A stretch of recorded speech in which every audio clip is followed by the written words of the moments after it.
नमस्कार दोस्तों, स्वागत है आपका इन्वेस्टिंग दर्पण यूट्यूब चैनल पर। और इस वीडियो में आपको अपडेट करना चाहूँगा 3 स्टॉक्स पर। बात करें इन तीनों स्टॉक्स की तो कल यह स्टॉक काफ़ी फोकस में रहेंगे क्योंकि इन स्टॉक्स से कुछ बड़ी खबरें देखने को मिल रही हैं। तो ऐसे में जिस किसी निवेशक के पास इनमें से कोई भी स्टॉक है तो वह इन खबरों के चलते स्टॉक पर नज़र बना करके रख सकते हैं। बात करें इन तीनों ही कंपनियों के तो इनके क्वार्टर 4 के नंबर्स छुट्टी के दिन देखने को मिले हैं। तो ऐसे में मंडे को जैसे ही बाजार खुलेगा तो आपको इनके क्वार्टर 4 के नंबर्स का असर स्टॉक्स पर भी देखने को मिलेगा। तो उससे पहले आपको इन स्टॉक्स में काम करने से पहले या अपनी इन्वेस्टमेंट की रणनीति बनाने से पहले इनके क्वार्टर 4 के नंबर्स को अच्छी तरह से देख लेना चाहिए, क्योंकि आपको उसी से पता चल पाएगा कि इन स्टॉक्स पर असर किस तरह का आपको देखने को मिल सकता है। तो जानेंगे इन तीनों स्टॉक्स के बारे में कि इनके नंबर्स किस तरह से देखने को मिल रहे हैं। उससे पहले स्टॉक्स के बारे में बताना चाहूंगा। बात करें पहले स्टॉक की तो आईडीएफसी फर्स्ट बैंक लिमिटेड के बारे में बात कर रहा हूँ। बात करें आईडीएफसी फर्स्ट बैंक की तो यह स्टॉक भी मार्केट में काफी पॉपुलर स्टॉक है और मार्केट के प्राइस के हिसाब से भी स्टॉक छोटा देखने को मिलता है। तो एक रिटेल का जुड़ाव इस स्टॉक से जल्दी हो जाता है।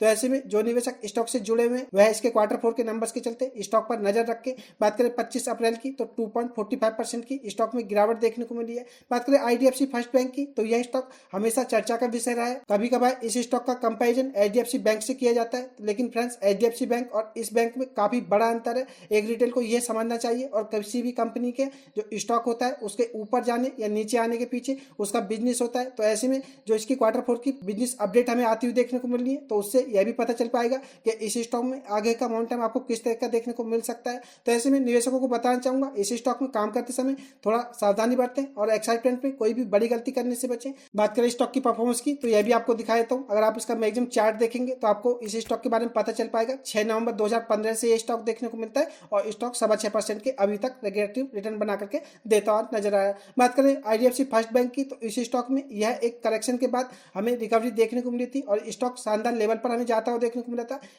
86 रुपए के आसपास इस स्टॉक ने अपना हाई बनाया था, लेकिन उसके बाद इस स्टॉक में फिर से यह गिरावट देखने को मिली है। तो फ्रेंड्स ऐसे में इसके क्वार्टर 4 के नंबर्स काफी मायने रखेंगे और स्टॉक की आगे की चाल को भी निर्धारित करेंगे। तो देख लेते हैं नंबर किस तरह से देखने को मिल रहे। बने रहिएगा वीडियो में। इससे पहले चैनल पर नए हैं तो चैनल को सब्सक्राइब कर लें, वीडियो को लाइक करना भी ना भूलें। आईडीएफसी फर्स्ट बैंक के क्वार्टर 4 की नंबर्स की अगर हम बात करें तो पहले क्वार्टर एंड क्वार्टर बेसिस के हिसाब से देख लेते हैं, फिर ईयर ऑन बेसिस के हिसाब से देखेंगे मार्च 24 से भी कंपेयर करके क्या की परफॉर्मेंस किस तरह से देखने को मिल रही है। अगर हम दिसंबर 24 यानी कि पिछले क्वार्टर से इस क्वार्टर मार्च 25 में देखें तो आप रेवेन्यू और सेल्स को देखेंगे तो आपको 9,343 से बढ़कर के 9,413 करोड़ होती हुई देखने को मिलेंगी, यानी कि सेल्स या रेवेन्यू बढ़ता हुआ देखने को मिल रहा है। ईबीआईडीटी को आप देखेंगे तो 3,083 करोड़ देखने को मिलती थी, जो कि कम होकर के 2,954 या 2,954 करोड़ रह गई है, यानी कि कहा जा सकता है कि ईबीआईडीटी में भी गिरावट है। नेट प्रॉफिट को आप देखेंगे तो 340 करोड़ देखने को मिलते थे, जो कि कम होकर के 296 करोड़ रुपए हो गए। तो ऐसे में आपको यह भी पता होना चाहिए कि क्वार्टर बेसिस के हिसाब से इसके प्रॉफिट्स भी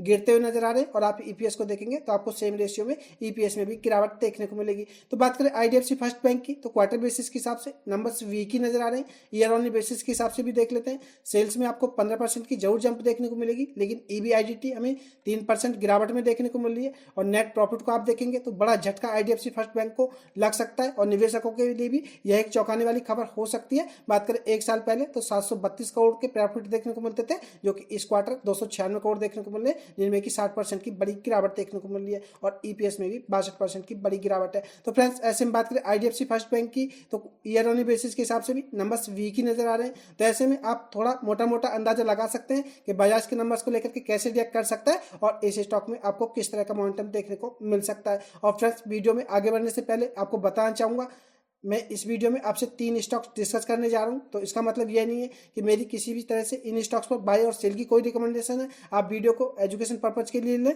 कोई टिप्स या एडवाइस के रूप में ना लें। बात करें दूसरे स्टॉक की तो एसबीएफसी फाइनेंस लिमिटेड के बारे में बात कर रहा हूँ। कल यह स्टॉक भी काफी फोकस में रहेगा और इस स्टॉक से जुड़ी एक जानकारी मैं और आपको दूंगा। बात करें इसके क्वार्टर 4 के नंबर्स की तो नंबर्स वीडियो में हम देखेंगे ही, उससे पहले आपको स्टॉक के बारे में बताना चाहूंगा। बात करें एसबीएफसी फाइनेंस की तो स्टॉक फिलहाल 105 रुपए पर देखने को मिलता है और 25 अप्रैल को स्टॉक 2.24% की गिरावट में देखने को मिला है। और फिर जो मैं आपको बताना चाहता हूं, अगर आप वह देखेंगे तो आपको इस स्टॉक में इन्वेस्टमेंट के भी मौके बनते हुए देखने को मिलेंगे। बात करें एसबीएफसी फाइनेंस की तो एक छोटा स्टॉक है, आप इस बात को ध्यान में रखिएगा। मार्केट कैप आप देखेंगे तो आपको 11,510 करोड़ देखने को मिलेगा।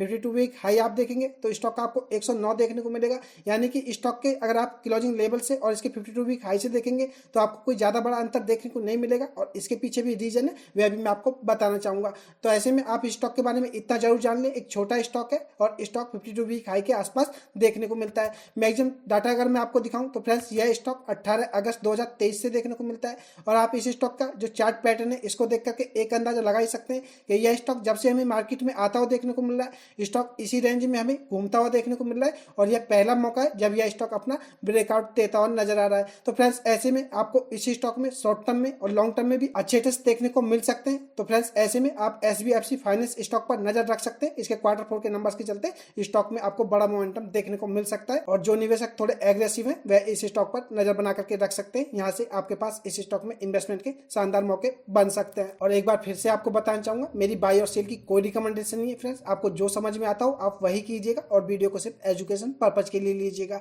और फ्रेंड्स यहाँ पर आपसे एक रिक्वेस्ट है, अगर आपको वीडियो अच्छी लग रही हो तो आप अपना एक प्यारा कमेंट जरूर दें और वीडियो को लाइक भी जरूर करें। बात करें SBFC फाइनेंस की तो इसके क्वार्टर 4 के नंबर्स भी आपको बता देता हूँ। नंबर्स भी आपको इसके शानदार देखने को मिलेंगे। तो फ्रेंड्स इसी वजह से मैं आपको बताया था स्टॉक टेक्निकली देखें तो ब्रेकआउट करता हुआ देखने को मिल रहा है। तो ऐसे में आप समझ सकते हैं कि इस स्टॉक में आपके लिए कितने बड़े मौके बन सकते हैं। बात करें दिसंबर 24 से मार्च 25 यानी कि क्वार्टर बेसिस के हिसाब से देखें तो आप सेल्स को देखेंगे तो 333 करोड़ से बढ़ करके 361 करोड़ हो गई है, यानी कि सेल्स बढ़ती हुई देखने को मिल रही है। EBIDT को देखें तो 228 करोड़ से बढ़ करके 248 करोड़ रुपये हो गई है, तो आपको EBIDT में भी जंप देखने को मिलेगी। बात करें नेट प्रॉफिट की तो 88.1 करोड़ से बढ़ करके 94.4 करोड़ होते हुए देखने को मिल रहे हैं, जिनमें कि कहा जा सकता है कि जंप देखने को मिल रही है। और आप EPS को देखेंगे तो 81 पैसे से बढ़ करके 87 पैसे हमें EPS भी होता हुआ देखने को मिल रहा है। तो बात करें SBFC फाइनेंस की तो क्वार्टर बेसिस के हिसाब से परफॉर्मेंस एक्सीलेंट देखने को मिल रही है और आप मार्च 24 से देखेंगे तो भी आपको यह कंपनी शानदार परफॉर्म करता हुआ देखने को मिलेगी। बात करें ईयर ऑन बेसिस के हिसाब से तो आप देखिएगा सेल्स में आपको 29% की जंप देखने को मिलेगी। बात करें EBIDT की तो 32% की जंप देखने को मिलेगी और नेट प्रॉफिट को आप देखिएगा 29% की जंप आपको देखने को मिलेगी और EPS में भी 28% बढ़ता हुआ देखने को मिल रहा है। तो बात करें SBFC फाइनेंस की तो आपको यह कंपनी शानदार परफॉर्म करता हुआ देखने को मिलेगी और कंपनी लगातार अपनी जो नेट प्रॉफिट है कंसिस्टेंट ग्रोथ भी दिखा रही है। तो आप इससे इस स्टॉक के फ्यूचर का भी अंदाजा लगा सकते हैं। फ्यूचर में यह स्टॉक आपको अच्छे टेस्ट बना करके दे सकता है। और प्लस आप भी अपना कमेंट करके जरूर बताएं आपको इसके नंबर्स कैसे लगे। आपका एक कमेंट और व्यूअर के लिए काफी हेल्पफुल होगा और हो सकता है वह भी एक अच्छे लेवल पर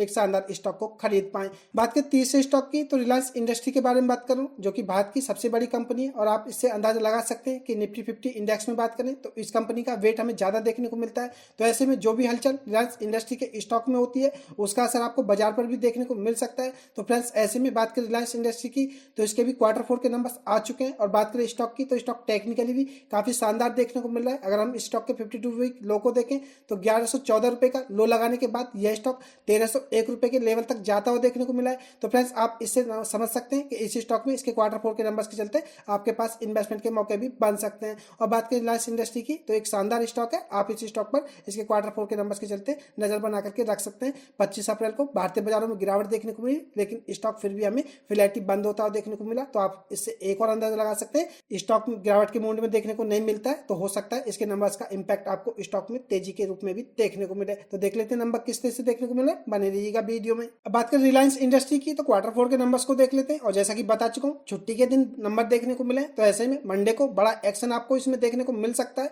बात करें क्वार्टर बेसिस के हिसाब से दिसंबर 24 से मार्च 25 के हिसाब से आप देखिएगा सेल्स या रेवेन्यू को देखें तो 2,39,986 करोड़ देखने को मिलता था, जो कि बढ़ करके 2,61,388 करोड़ रुपए हो गया है। तो सेल्स या रेवेन्यू में बात करें तो शानदार जंप देखने को मिल रही है। EBIDT को आप देखेंगे तो 43,789 करोड़ से बढ़ करके 43,832 करोड़ रुपए हो गई है। तो EBIDT में भी जंप देखने को मिल रही है। नेट प्रॉफिट की बात करें तो 21,930 करोड़ से बढ़ करके 22,611 करोड़ रुपए हो गए। तो क्वार्टर बेसिस के हिसाब से बड़ा धमाका होता हुआ देखने को मिल रहा है। तो फ्रेंड्स आप इससे अंदाजा लगा सकते हैं कि बाजार को इसके नंबर्स अच्छे भी लग सकते हैं, लेकिन इसका मतलब ये नहीं है कि नंबर्स ठीक है तो स्टॉक में तेजी देखने को मिलेगी। आप स्टॉक में काम करते समय सावधानी बरतें और एक्साइटमेंट में कोई भी गलती करने से बचें। बात करें स्टॉक के EPS की तो 13.70 रुपए से बढ़कर के 14.34 रुपए होता हुआ देखने को मिल रहा है। तो EPS में भी जंप देखने को मिल रही है। तो रिलायंस इंडस्ट्री के क्वार्टर बेसिस के हिसाब से नंबर्स हमें मजबूत नजर आ रहे हैं या अच्छे कहे जा सकते हैं। आप ईयर ऑन बेसिस के हिसाब से देखेंगे मार्च 24 से तो आपको पता चल पाएगा कि परफॉर्मेंस किस तरह से रही है। सेल्स की बात करें तो 11% की जंप है,